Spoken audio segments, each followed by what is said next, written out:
안녕하세요. 저는 주경은 목사라고 합니다. 저는 전에 오른교회에서 교육국장으로 사역했고 지금은 꿈있는 미래 소장으로 섬기고 있습니다.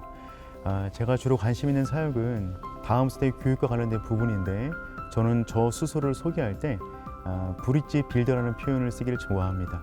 교육이란 어딘가 어디에 다리를 놓는 것인데 저는 그런 사역을 저의 사명으로 여기고 있습니다.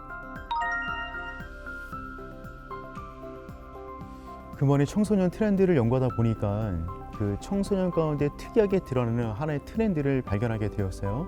저는 그것은 이제 밈 제너레이션이라고 표현했습니다. 원래 이제 밈이라는 단어는 리처드 돈키스가 자신의 책인 이기적인 유전자에서 먼저 나온 단어입니다. 이 단어는 어떻게 만들어진 거냐면 그 복제를 뜻하는 단어와 유전자를 뜻하는 단어가 합성해서 밈이라는 단어를 만들었는데 의미는 이런 겁니다. 사람들의 구전을 통해서 재확산되는 어떤 메시지를 밈이라고 표현합니다. 근데 이것이 인터넷 세대와 맞물리면서 어떤 현상으로 드러나고 있냐면 사람들의 어떤 재미를 통해서 재창조되는 어떠한 영상 메시지를 밈이라고 표현하는 거죠. 쉽게 말하면 SNS 상 중에서 패러디되고 있는 어떤 영상물들을 말하고 있는 겁니다. 그런데 지금 우리 아이들 청소년들이 흔히 말하는 이 포노사피엔스 아이들이잖아요. 그러니까 아이폰이 만들어진 2007년도에 태어난 그 아이들, 지금 청소년 대부분 아이들이 아이폰이 없는 시대를 살아본 경험이 없는 아이들인데 이 아이들이 각종 온라인상에서 자신들의 생각과 감정과 신앙까지 표현함에 있어서 이 밈적인 대화를 많이 쓰고 있다는 것입니다. 그래서 아이들 트렌드를 읽는 데 있어서 밈에 대한 이해가 없으면 아이들 이해하기 쉽지 않겠다라는 생각에 밈 제너레이션이라고 이름을 붙이게 되었습니다. 그래서 제가 이제 밈 제너레이션의 표현을 쓰면서 저는 두 가지 현상에 집중하게 되었어요. 이 밈이라는 것이 MEME라는 건데요. 첫 번째 ME는 모델링 엘더입니다. 아이들이 신앙 형성함에 있어서 모델링을 하고 있다는 겁니다. 특별히 누구를 모델링하고 있냐면 이 부모와 교사를 모델링하여 자신의 신앙을 형성해 나가는 특징을 강하게 보인다는 거죠. 기존에 아이들 역시 그런 현상이 있었지만 특별히 코로나19 이후에 아이들의 신앙 형성에 있어서 이 부모와 특별히 교사들의 역할은 결정적이다라는 특징을 보이게 되었고요. 이 두 번째는 뭐냐면 메이킹 인바이러먼트입니다. 지금 세대 아이들은 어떤 세대 아이들보다 가장 창의적이고 융합적이고 연결을 시키면서 자신들만의 문화를 만들기를 원한다는 것입니다. 그래서 아이들이 자신들의 목소리를 내기를 원하는 거죠. 특별히 신앙 형성에 있어서도 부흥하는 교회들의 특징을 살펴보니까 아이들의 목소리가 많이 나는 교회, 그 아이들만의 문화를 만드는 교회가 부흥하고 있는 특징을 보게 되었습니다. 밈 세대는 제가 이제 정의에서도 표현했듯이 아이들이 특별히 소통하는 방식에 있어서 굉장히 기존 세대와 많이 다른 현상을 보게 돼요. 특별히 그들은 그들만의 언어, 특별히 제1 언어로 뭘 쓰고 있냐면 디지털 언어를 쓰고 있다는 것입니다. 그 이전 세대들은 만나서 1대1 간의 대면 소통이 능숙한 세대였다면 이 밈 세대는 온라인 상에서 디지털 언어를 주고받는데 굉장히 능숙하고 창의적으로 자신의 언어를 소통한다는 것입니다. 특별히 이것이 단순히 소통뿐만 그런 것이 아니라 신앙을 서로 주고받는 데 있어서도 이들이 온라인적 환경에서 더욱더 자신의 신앙을 표현하기에 더욱더 자연스럽고 친근하게 사람들과 관계를 맺어간다는 것이죠. 이 두 번째 특징은 무엇이냐면 학습하는 방법이 바뀌었습니다.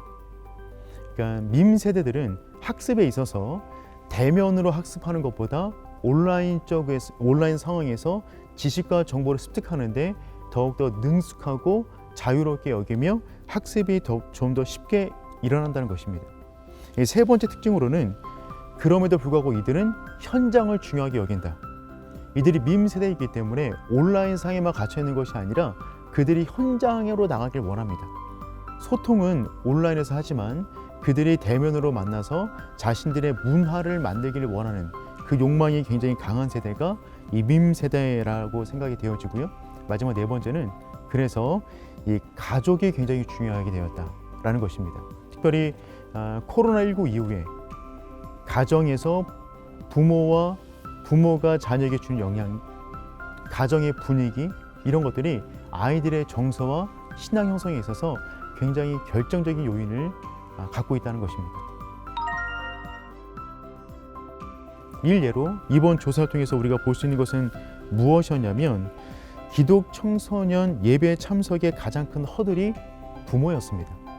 즉 중직자의 29% 정도의 비율이 자녀들의 예배 참석을 원하지 않더라고요. 중직자임에도 불구하고, 즉 부모의 신앙이 굉장히 중요한데 부모의 신앙이 낮으면 우리 아들의 신앙을 끌어올릴 수가 없다는 것입니다. 그렇기 때문에 교회의 가장 중요한 역할은 무엇이냐면 부모가 가정에서 자녀를 신앙으로 잘 세워나갈 수 있도록 도와줘야 되는데, 이번 조사를 통해서 나타난 것을 보면은 부모가 자녀 신앙교육 훈련 경험을 받은 적이 있는가? 라고 물었는데 27%의 부모만 훈련받은 경험이 있다고 그랬습니다. 즉 70% 이상의 부모들은 교회로부터 그런 훈련을 받은 적이 없는 겁니다. 그러면 그 비율 가운데 계속해서 훈련받은 것을 가정에서 실천하고 있습니까? 라고 물었는데 그 가운데 18%의 부모님만 실천하고 있었어요. 이 비율은 전체 부모 비율로 가져가면 단지 5%의 부모만이 배운 대로 가정에서 실천하고 있다는 것입니다. 95%의 부모들은 어떠한 도움도 받지 못하거나 배운 바대로 행하지 않고 있다는 것이죠. 즉 우리 아이들이 신앙 형성하는 데 있어서 부모들이 가장 큰 역할을 감당하고 있는데 그분들의 신앙이 지금 위기다. 그러므로 이 시대 아이들을 키우기 위해서는 부모들을 훈련시키고 가정과 부모 역할을 재활성시켜야 된다라고 생각이 듭니다. 이 두 번째는 뭐냐면 아이들의 신앙 형성하는 데 있어서 또 하나는 교회의 역할이 굉장히 중요합니다. 그런데 교육자와 교사 간의 친밀감이 제대로 형성되어 있지 않는 것입니다. 특별히 코로나19를 거치면서 아이들이 교회를 오래 머물지 못하게 되면서 아이들의 신앙을 잘 형성함에 있어서 교사와 교육자 간의 친밀감이 얕아졌어요. 그러다 보니까 친밀감이 없으면 신앙이 형성될 수 없거든요. 판례로 보면 친밀감 조사를 해봤는데 교육자와 친밀하지 않다라고 체크한 청소년이 28% 이상이었습니다. 교육자와 관계가 안 좋은데 아이들이 신앙을 형성해 나갈 수가 없게 되는 거겠죠. 교사와 친밀하지 않다도 26.4%가 나왔어요. 그러니까 거의 30%에 육박하는 아이들이 교육자 혹은 교사와 친밀감을 느끼지 못하는 것입니다. 심지어는 담당 교육자가 싫다라고 표현하는 아이들이 15.9%였습니다. 그러니 이 아이들이 어떻게 교회에 나와서 신앙을 제대로 만들어갈 수가 있겠습니까? 공과 공부 시간, 굉장히 중요한 시간인데 아이들에게 물어봤어요. 공과 공부를 어떻게 참여하고 있는지 없는지. 그랬는데 36%의 아이들이 공과 공부를 참여하고 있지 않았습니다. 근데 그 이유가 무엇인가? 라고 물었더니만 가장 큰 비율 42%는 무엇이냐면 공과 공부가 재미없어요. 19% 신앙적으로 유익을 얻지 못하고 있습니다. 가슴 아픈 것은 5.6%는 뭐냐면 교사로서 자질이 부족한 것 같아요. 아이들이 교사를 평가한 것입니다. 즉 신앙 형성에 있어서 기성세대를 모델링하고 있는데 기성세대의 중요한 축이 되는 부모와 교사와 교육자가 무언가 위기인 것은 아닌가라는 느낌을 갖게 됐고요. 이 부분을 강화해야 우리 아이들의 믿음으로 강화할 수 있겠다라고는 생각을 하게 되었습니다. 아이들을 제자화시켜야 됩니다. 무리가 아니라 제자화시켜야 되는데 제자화를 시킬 때 중요한 것은 정보 습득이 아니라 신앙을 재형성시켜야 됩니다. 그러니까 정보를 인포메이션 하는 것이 아니라 신앙을 리포메이션 시켜야 됩니다. 재형성. 근데 재형성 시킨다는 것은 누군가 모델이 있어야 됩니다. 마치 예수님께서 제자들에게 3년간 모델링 해 주었듯이 모델이 되었을 때 제자들이 따라왔듯이 누군가 모델이 되어주는 사람이 필요하다는 것이죠. 그런 의미에서 부모 세대와 교사가 바로 섰으면 좋겠다라는 마음이 들고, 또 하나는 밈세대 아이들이 가장 창의적이고 융합적이고 창조적인 아이들인데 이 아이들의 문화와 공간을 만들어주는 사역이 교회 안에서 있어야 된다고 생각이 듭니다. 이를 위해서 교회들이 청소년을 위한 사역을 하는 것이 아니라 청소년에 의한 사역이 일어날 수 있도록 도와야 됩니다. 청소년을 위한 사역이 아니라 청소년에 의한 사역이 일어나는 것입니다.